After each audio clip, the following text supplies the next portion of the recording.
Transform all your company's milestones, big or small, into impact with Impact Hero. Whether it's a sale, a new hire, a demo booked, or anything else, with Impact Hero, you automatically generate a gift that matters, like a tree planted, a kilo of plastic recovered, or a piece of coral reef restored. Join the hundreds of companies that are already boosting sales and retention while making an impact. Go to impacthero.com/podcast now to get 10% off. Again, that's impacthero.com/podcast to get 10% off.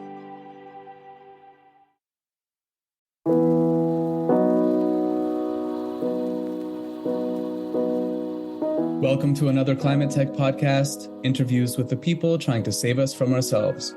I had lots of fun in this conversation with Paul Ritch, Director of Strategy and Growth at ProVeg Incubator in Berlin.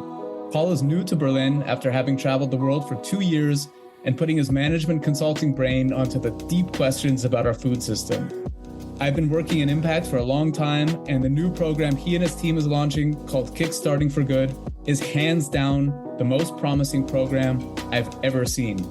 I'm your host, Ryan Grant Little. I'm glad you're here. Paul, welcome to the podcast. Yeah, thanks for having me. Excited to talk to you today. Talk about the ProVeg Incubator. Where are you based? How long has it been around? What do you do? Yeah, the ProVeg Incubator came to be in, I think it was 2018. We're here in Berlin, Germany, and it's the world's leading incubator of plant-based fermentation and cultivated food startups. It was the first of its kind program to cultivate and support emerging startups to reduce the consumption of factory farmed animal products. It's a 12-week program where participants secure up to 300,000 euros in funding, and they get significant in-kind services. And you've just joined them. You've just moved to Berlin as well. So welcome to Berlin. You are from the US, from Wisconsin, but you've been basically for 2 years traveling around, living nomadically. So that's a long way around from the US to Germany. What were you doing before this in the US? And talk a bit about this kind of 2-year nomadic lifestyle. Yeah, for sure. Yeah, I'm from the US. And before taking this time off, I was a management consultant at EY Parthenon. I was a strategy director in their food and agriculture practice and worked all across the value chain. But most importantly for me, my main focus since 2018 was finding high leverage system improvements for the climate and the environment. And this was plant-based and sustainable protein, without a doubt. Nothing comes close. I did everything I could to push this all protein and plant-based lever from within the system. But as you can imagine, it's not easy and comes with significant pushback. So blah, blah, blah. We can circle back to that, but or interject now. But my wife and I took a career pause. We wanted to just live and exist and simply be and experience climate change up close, to experience deep poverty up close, and to experience our broken food system supply chain up close. I wanted to see the real impacts that the system players and their strategic advisors choose to externalize sometimes. And for me, it was to face these hard truths head on, because not many people are truly willing to. We went all over the globe and really roughed it, man. We slept on couches in rural train stations in India, in 20-bed bunk rooms, in the favelas in Brazil, mountain tribes in Vietnam and China. And yeah, it was crazy. Between the 40-hour train rides and bus rides, it was super exhausting, but it was life-changing. And it's super hard to put into words how valuable of an experience this was for my kind of single one journey on Earth. And yeah, it was a time to reflect on whether I was working in the most impactful area I could for the world. And the answer was yes for plant-based, but the answer to me was no for management consulting. I wanted to be a consultant, but rather for human beings and non-human beings. I wanted to consult for the planet and society, and that kind of led to my role here at ProVeg. It's interesting that you say that you were looking at the highest leverage kind of points of interjection, and that led you to plant-based. And of course, Bain and The Guardian came out with kind of a similar recommendation or conclusion recently with the report about kind of where investment dollars are best spent to fight climate change. And I know what you mean also, that it's not always the most popular message. People don't want to hear that, hamburgers are the problem. And the reality is that, 1 kilogram of beef creates 100 kilograms of CO2 emissions. And it is largely the problem also for things like deforestation. And I wonder, when you're looking at that and you came to that conclusion, how does that stack up, or how do things like, we talk a lot about regenerative agriculture, about, reducing methane in livestock and stuff like that. And it feels a lot of the time like these are easier messages to get across, and kind of nobody, you're not upsetting anybody, but maybe that's also the problem, right? It's kind of a bit like what ESG is to impact, right? It's an easier feel-good story, but maybe talk a little bit about that from the perspective of the consulting work you did, what the journey was to come to that conclusion, and some of the types of projects maybe that you were working on. Yeah, for sure. And I think what ultimately kind of got me down this path was actually from my younger brother. When we were both in university, he was studying environmental science. This maybe was 2010, 2011, and got me very interested in sustainability and climate. There was no books on this. Nobody was putting it in their job titles, and this was not on product labeling or anything about sustainability.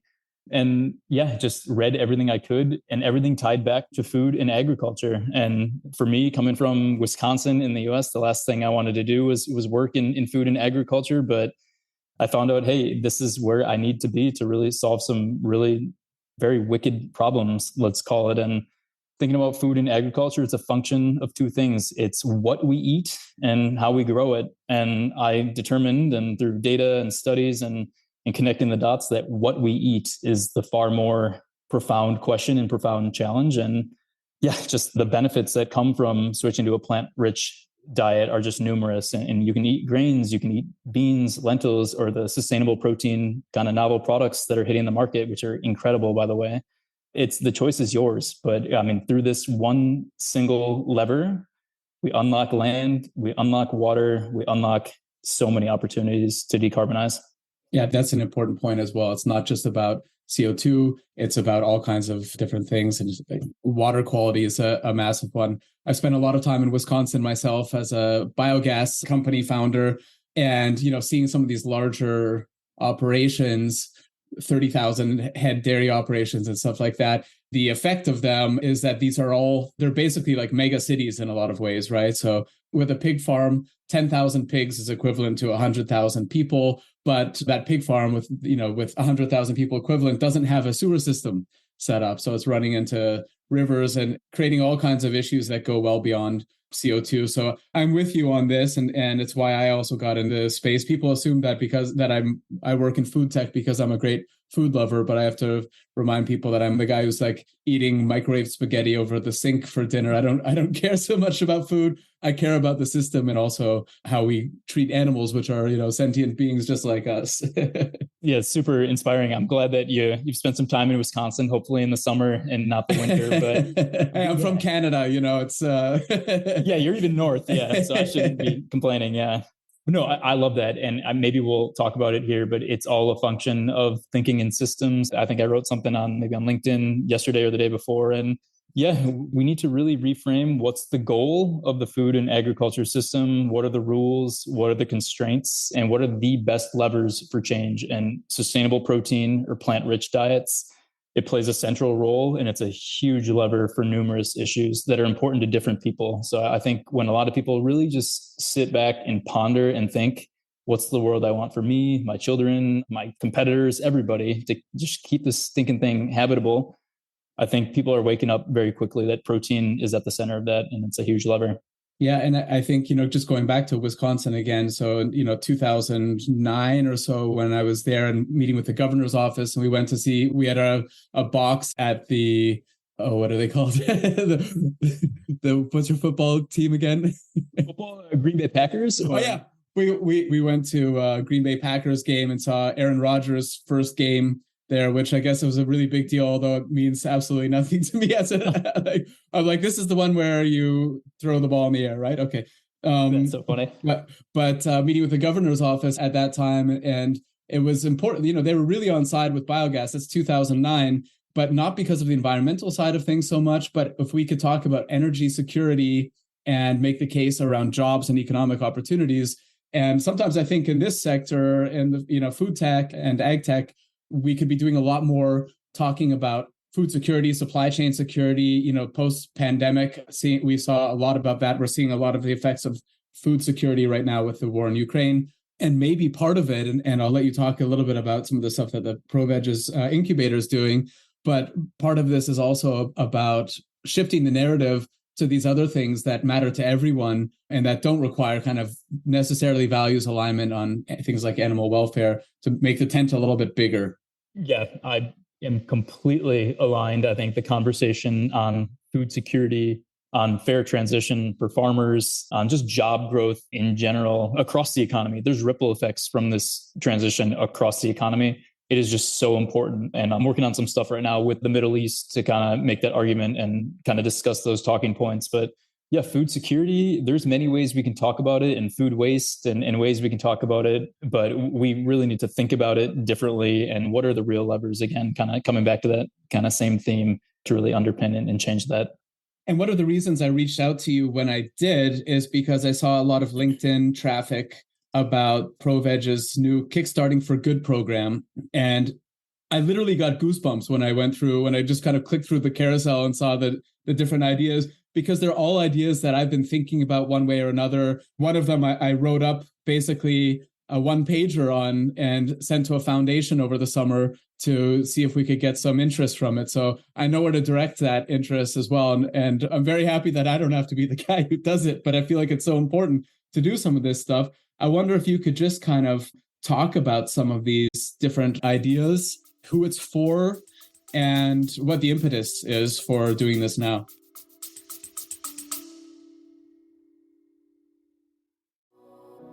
I work with a lot of companies who plan to open up shop in or expand across Europe.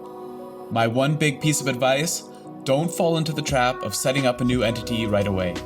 Instead, talk to my friends at Paracar, who can help you get up and running without all the costs, not to mention the legal and HR hassle. When I was hiring in different EU countries, I wanted my team to focus on their work, not on the country's bureaucracy. After interviewing a half dozen international expansion firms, I chose Paracar because they were by far the most knowledgeable, and they're great people. Whether you're a large multinational looking to expand abroad, a small business looking for the right talent, or a contractor, they'll sort it out. Book a free, no-obligation consultation right now at paracar.eu/climate. That's PARAKAR.eu/climate.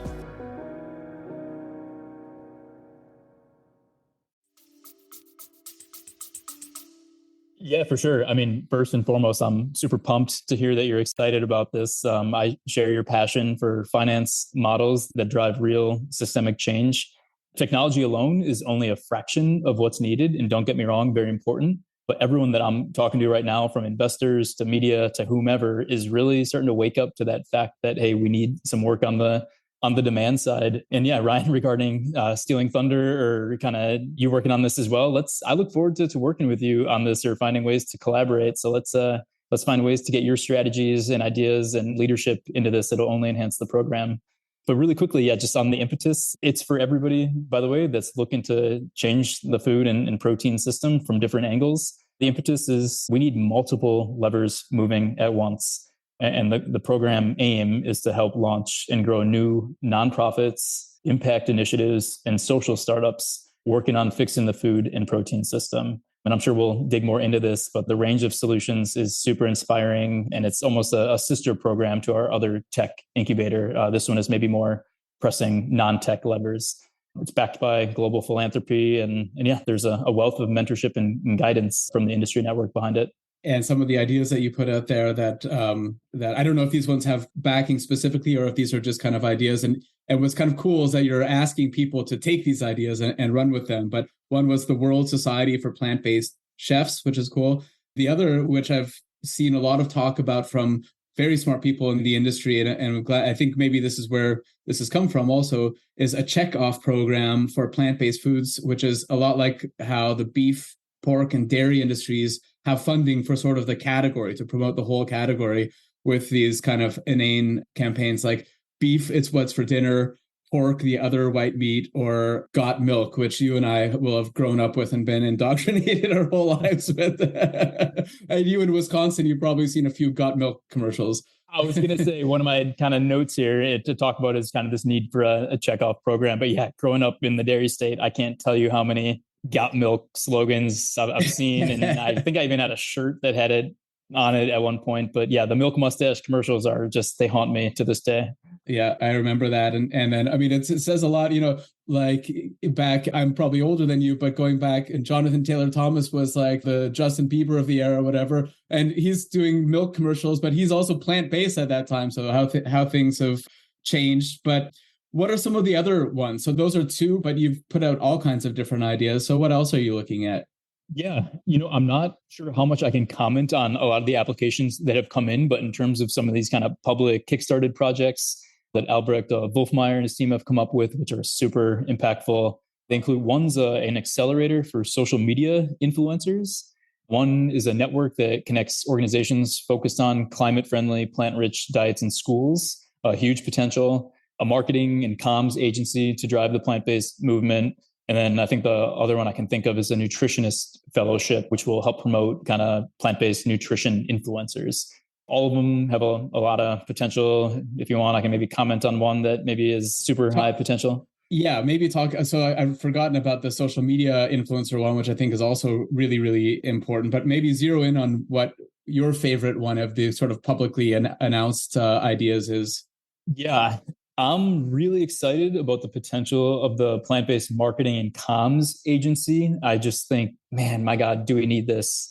There are some superstars in our space when it comes to spreading the right messages and kind of journalism. And you could probably put Sonali and Green Queen on that list, but definitely we need an army behind these people to counteract just the powers at B right now. So I think we need better reporting, better marketing, better communications, and better design in this space. And we need all of our top talent focusing time and energy here. And just, to me, this whole system or movement would advance if we just had our top talent not pumping plastic products or animal-based sandwiches or other tech gadgets, but kind of really centering in on this space. So, and maybe a little bit of my mindset behind it, which I actually am going to be discussing in an upcoming book that I have coming out, is that if we all sat in deep thought, all of us, all 8 billion of us, just sat in deep thought for just a couple minutes, we could advance this movement 30 years in a matter of minutes. And the central part of that is storytelling. Storytelling is so important to kick off that deep thought. So my way of kind of talking about it, or how I like to talk about it, is just recreating these aha moments with other people, the same ahas that got us. We can think back on our own experience and kind of share that, what made it click for us, what got us inspired. But to do this requires incredible talent, and this requires an organization such as the one we're discussing. So I think this one's high potential. Yeah, I'm totally with you. And I think one of the challenges we have in our sector is we're not great at taking complex ideas and turning them into simple messages that people can get behind.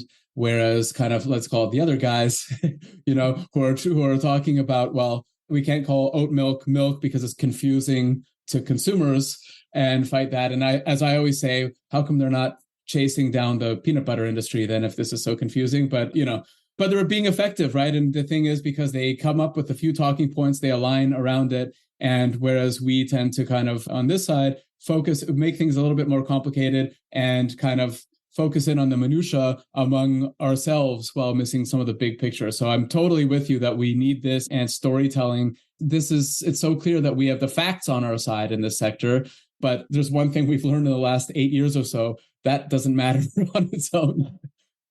Oh my gosh. Yeah, no, totally true. Yeah, we got to be very wise about how we tell the message. But I mean, the beautiful thing to me is that this movement, there's no conniving, kind of hidden ulterior motive. I mean, it is truly saying, hey, our system needs compassion. Even if we phase out fossil fuel, we cannot meet climate biodiversity goals without changing our protein system.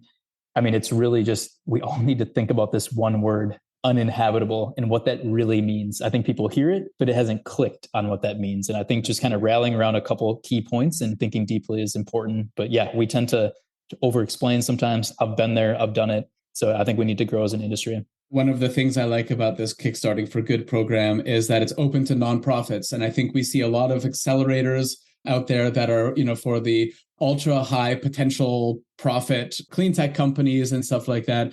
But we see a lot less of this where it's accessible also to nonprofits. Can you talk a little bit about the funding pot or what's available for the different initiatives, or maybe some tips for organizations that want to reach out, what a successful application could look like? Yeah, I mean, it's open to all types of organizations, nonprofits. And I agree. I think there's a space for this to kind of get these maybe non-traditional venture route kind of organizations off the ground. Anybody that's interested in finding a way through policy, through education, through some of these other non-tech realms is open to apply. I do unfortunately think, and I'll get maybe some clarity after this, I think the inaugural cohort application window maybe closed yesterday, but I wouldn't discourage anybody from reaching out. We had, man, hundreds, I think it was 300, 400, 500 applications globally coming into this. And I've had some people reach out to me on LinkedIn, and I'm brand new. I think Albrecht and some of the team, I mean, they're probably getting just overwhelmed with these applications. But yeah, no, there's great. And there's room to run more cohorts here soon. But yeah, I would say anybody that has a unique idea on how to move this forward should apply and reach out. I think it's an 8-week kind of high speed program with curriculum, networking, mentorship, and strategy support. And we want everybody represented. We want orgs from the global north and the global south. We don't want there to be any barriers for anybody to join this program with some time here in Berlin. So I think we're offering at first like 5,000 euros as a kind of a stipend or a grant to cover any sort of costs associated with the program. And then post-program, the goal is obviously to unlock greater levels of funding within the ProVeg network for these organizations, starting with the demo day. We want to match these projects with investors. So, but it's open to any type of organization, so for-profit, nonprofit, everything in between, and globally. Is that right? Yes, exactly. Yeah, I'm sure there's a link that we can maybe share if we kind of put I'll put that in the show notes. Yeah, great. A lot of great information. So, okay, so you're brand new at ProVeg. What are you most excited about in the year ahead? Yeah, I would say absolutely excited to be an even stronger system orchestrator at this critical juncture in time. We've embedded systems thinking into everything we do, and we want to spread that far and wide. And to us, there's a few kind of key parties. We want to speak more with policymakers. I'm looking forward to working with global delegates at COP in Dubai in the fall to talk about our solutions. And then also, work with consumers. I think there's a lot of work that we can do in sharing the message better through this education and telling this story and this narrative, right, that we just discussed. To actually answer your question, I think just engage policymakers, work with global delegates.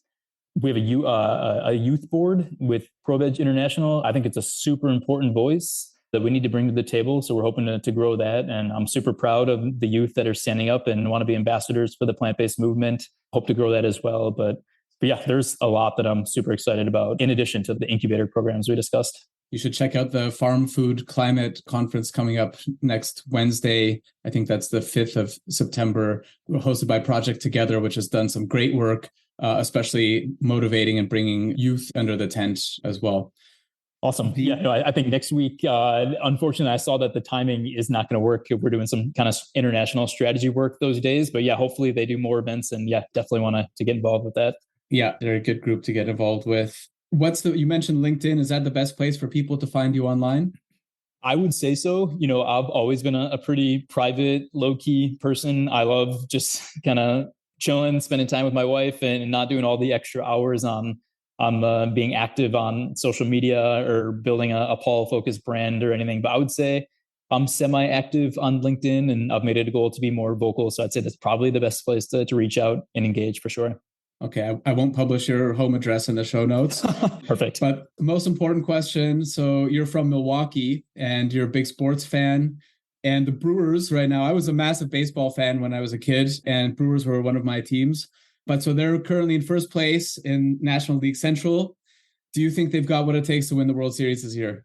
Okay, you have definitely found my soft spot and the way to my heart, and it's talking about Wisconsin sports.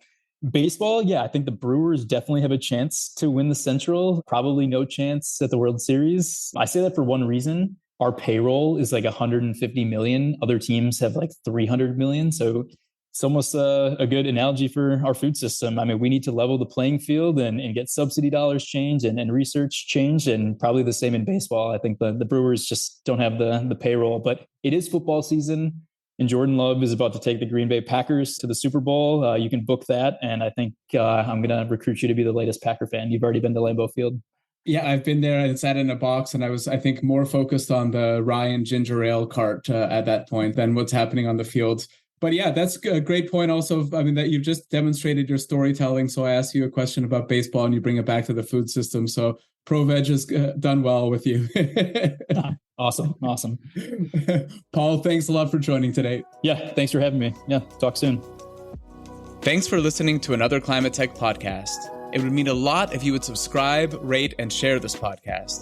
Get in touch anytime with tips and guest recommendations at hello@climatetechpod.com. Find me, Ryan Grant Little, on LinkedIn. I'll be back with another episode next week. Bye for now.